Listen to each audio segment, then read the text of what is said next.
नमस्कार, मैं हूं आपके साथ में श्वेता गर्ग और आप देख रहे FM न्यूज। और वक्त हो चला है देश दुनिया की तमाम बड़ी खबरों का।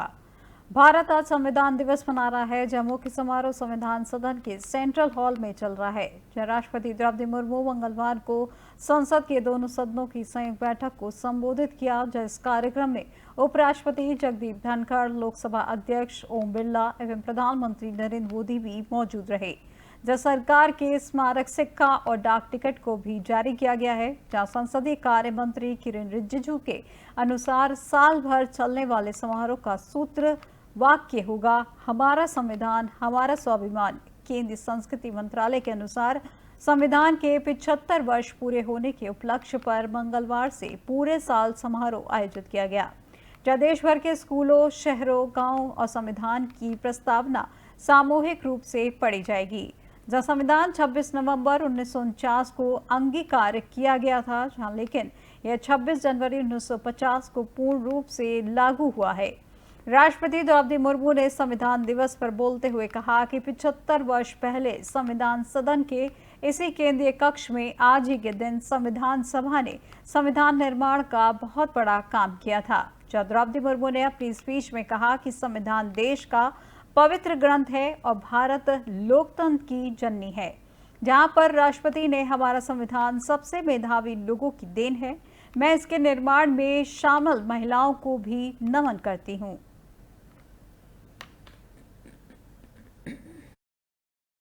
हम भारत के लोग भारत को एक संपूर्ण प्रभुत्व संपन्न समाजवादी पंथ निरीक्षण लोकतांत्रिक गणराज्य बनाने के लिए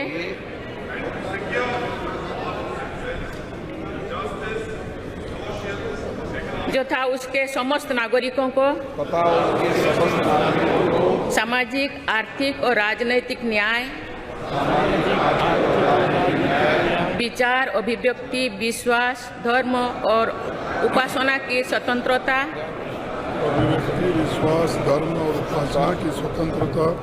प्रतिष्ठा और अवसर की समता प्राप्त करने के लिए तथा उन सब में व्यक्ति की गरिमा और राष्ट्र की एकता और अखंडता सुनिश्चित करने वाली बंधुता बढ़ाने के लिए दृढ़ संकल्प होकर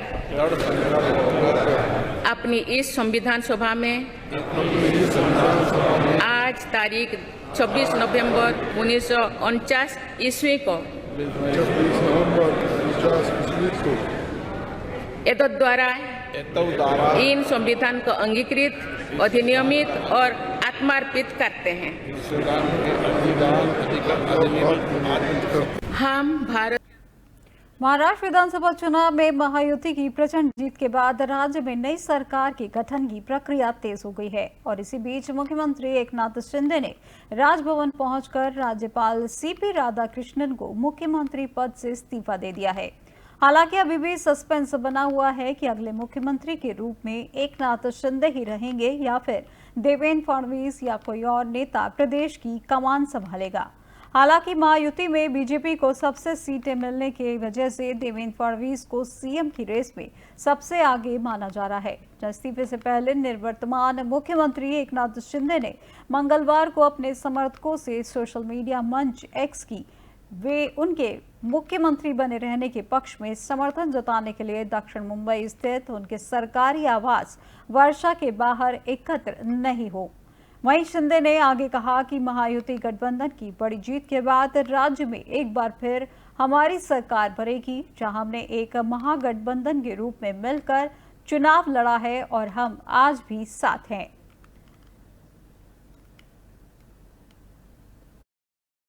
मुख्यमंत्री महोदय ने आज अपना राजीनामा राज्यपाल महोदय को सुपुर्द किया है और राज्यपाल महोदय ने उनको केयर टेकर मुख्यमंत्री के हिसाब से कार्यभार संभालने के लिए बोला है, तो उन्होंने आज से वो कार्यभार संभाला है।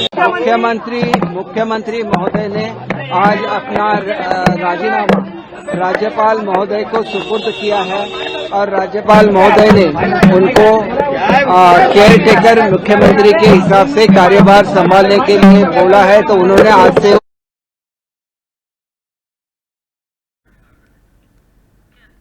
बिहार में आरक्षण और स्मार्ट बिजली मीटर स्थापना के विरोध में आज विपक्ष ने नीतीश सरकार को घेरते हुए प्रदर्शन किया, जिसमें बिहार की पूर्व मुख्यमंत्री राजद नेता राबड़ी देवी के साथ अन्य विपक्षी सदस्यों ने विरोध प्रदर्शन किया। जिस दौरान राजद नेता राबड़ी देवी ने राज्य सरकार पर निशाना साधते हुए कहा कि स्मार्ट मीटर हटाए जाएं। इसके तहत बहुत बड़ा भ्रष्टाचार हो रहा है, जहां राज्य सरकार ने जनता को धोखा दिया है।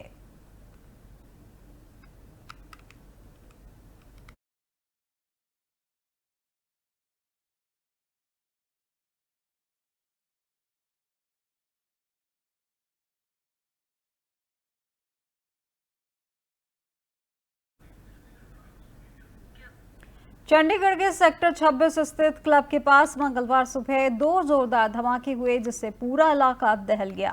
मामले की जानकारी मिलते ही पुलिस सहित अन्य जांच टीमें घटनास्थल पर पहुंच गई और जांच शुरू की है। जानकारी के अनुसार सेक्टर 26 स्थित ड्योरा क्लब के बाहर बाइक पर आए 2 युवक विस्फोट करके मौके से फरार हो गए। धमाके से क्लब के सभी शीशे चटक गए। चाहे बम है या अन्य कोई विस्फोटक पदार्थ था, जो इस बारे में अभी भी कुछ स्पष्ट नहीं हुआ है। पुलिस सहित फॉरेंसिक एक्सपर्ट व अन्य जांच एजेंसियां भी मौके पर पहुंच गई हैं और जांच शुरू कर दी है। पुलिस ने इस पूरे इलाके को चारों ओर से घेर लिया है।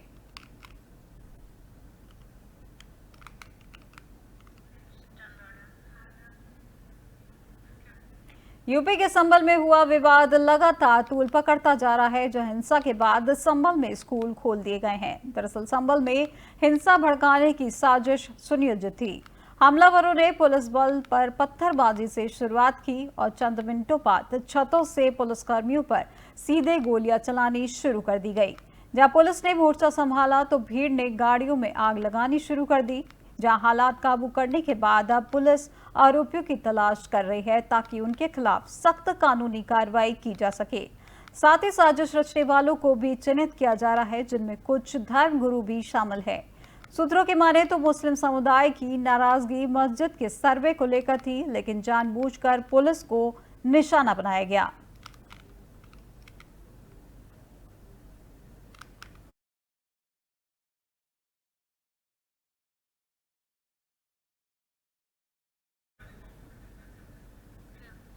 कानपुर से उन्नाव को वाया शुक्लागंज जोड़ने वाला पुराना गंगा पुल का कानपुर की ओर कोटी से जुड़ा हिस्सा मंगलवार की सुबह ढह गया। पुल जर्जर स्थिति में देखते हुए करीब 2 साल पहले आवागमन पर रोक लगा दी गई थी। जब स्कूल को संरक्षित करने की बात चल रही थी, लेकिन इसे तोड़ा जाएगा या संरक्षित किया जाएगा, इसे लेकर अब तक कोई फैसला नहीं हो सका है।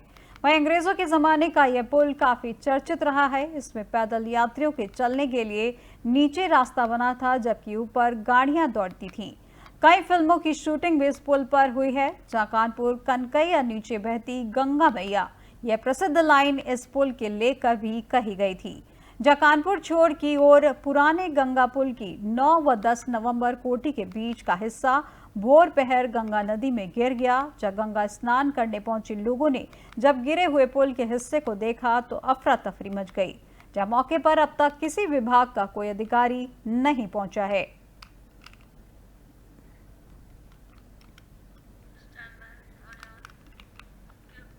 देश में भारतीय संविधान के लागू होने के आज 75 साल हो गए हैं, जिसे लेकर आज संविधान दिवस मनाया जा रहा है। इसी कड़ी में सपा के प्रमुख अखिलेश यादव ने संविधान दिवस की बधाई देते हुए कहा कि सच्चा उत्सव तभी है जब संविधान के रास्ते पर चले।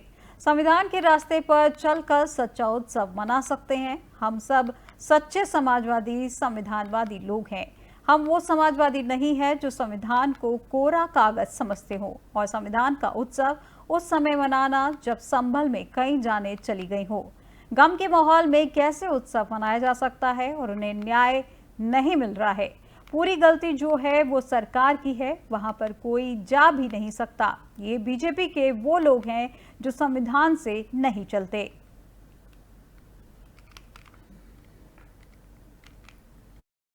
संविधान दिवस, उसके लिए बहुत बहुत बधाई देना चाहता हूं, मुबारकबाद देना चाहता हूं। जहां आज संविधान दिवस के दिन उत्सव मनाया जा रहा था। सच्चा उत्सव तभी है जब संविधान के रास्ते पर चलें। संविधान के रास्ते पे चलने में ही उत्सव मनाना है। और हम सब समाजवादी लोग हैं, सच्चे समाजवादी, संविधानवादी लोग हैं। हम वो समाजवादी लोग नहीं जो संविधान को कोरा कागज समझते हों। ये संविधान जिसने हमें रास्ता दिखाया, बाबा साहब भीमराव अम्बेडकर जी का संविधान, जिससे हमें समय समय पे अधिकार मिलते हैं। हमारी संविधान रक्षा करता है। संविधान हमारा संजीवनी है। संविधान हमारे पीढ़ी का प्रकाश स्तंभ है। तो संविधान के प्रति हमारा पूरा सम्मान है। और उस समय उत्सव मनाना, जब संभल में जिस तरह का काम सरकार ने किया है, जाने चली गई हैं, गम के साए में कैसे उत्सव मनाया जा सकता है जहां जाने चली गई और न्याय नहीं मिल रहा है। संविधान दिवस, उसके लिए बहुत बहुत बधाई देना चाहता हूं, मुबारकबाद देना चाहता हूं। वायु गुणवत्ता प्रबंधन आयोग ने दिल्ली एनसीआर में ग्रेडेड रिस्पांस एक्शन प्लान के तीसरे चौथे चरण यानी ग्रेड 3 और 4 की पाबंदियों में ढील दी है। आयोग ने शैक्षणिक संस्थाओं, स्कूलों, कॉलेजों में भी सभी कक्षाएं हाइब्रिड तरीके से शुरू करने की अनुमति दे दी है, जहां अब दिल्ली के साथ गाजियाबाद, नोएडा, ग्रेटर नोएडा, गुरुग्राम और फरीदाबाद में 12वीं तक के स्कूल ऑफलाइन व ऑनलाइन पढ़ाई करा सकेंगे।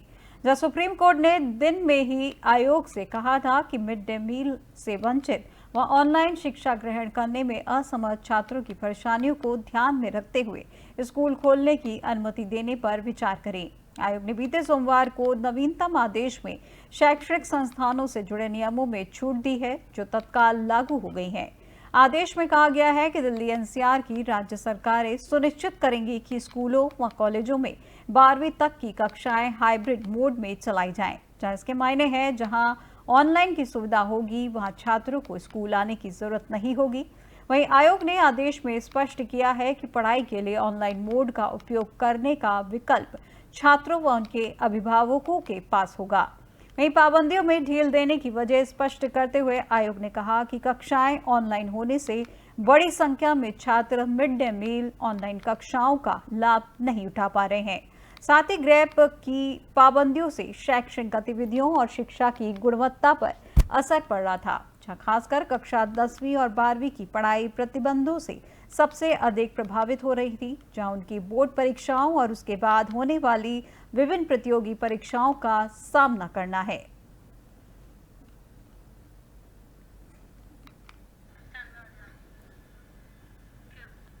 जम्मू कश्मीर के कटरा में वैष्णो देवी रोपवे प्रोजेक्ट का विरोध सरकार से बातचीत और गवर्नर के आश्वासन के बाद फिलहाल थम गया है।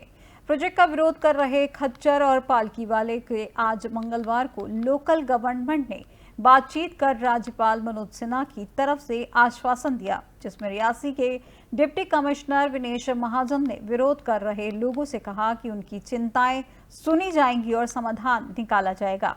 इसके बाद खच्चर और पालकी वालों ने 15 दिसंबर तक अपना प्रोटेस्ट निलंबित कर दिया है। इस दौरान बातचीत में माता वैष्णो देवी श्राइन बोर्ड प्रतिनिधि भी मौजूद रहे। बता दें कि इससे पहले 22 नवंबर से शुरू हुए रोपवे प्रोजेक्ट के विरोध ने बीते सोमवार को हिंसक रूप ले लिया था, जहां पुलिस ने प्रदर्शनकारियों को रोकने की कोशिश की तो भीड़ ने पत्थरबाजी शुरू कर दी। हिंसक प्रदर्शन में कुछ लोगों के घायल भी हुए थे। जहां बता दें कि वैष्णो देवी श्राइन बोर्ड श्रद्धालु के मंदिर जाने के लिए कटरा में ताराकोटा मार्ग पर और सांझी छत के बीच 12 किलोमीटर के मार्ग पर 250 करोड़ रुपए की लागत से रोपवे का निर्माण करवा रहा है, जहां अभी तक वैष्णो देवी आने वाले श्रद्धालुओं को खच्चर और पालकी वाले ही मंदिर दर्शन कराने ले जाते थे, जो उनकी कमाई का जरिया है। इसलिए रोपवे प्रोजेक्ट का विरोध कर रहे हैं।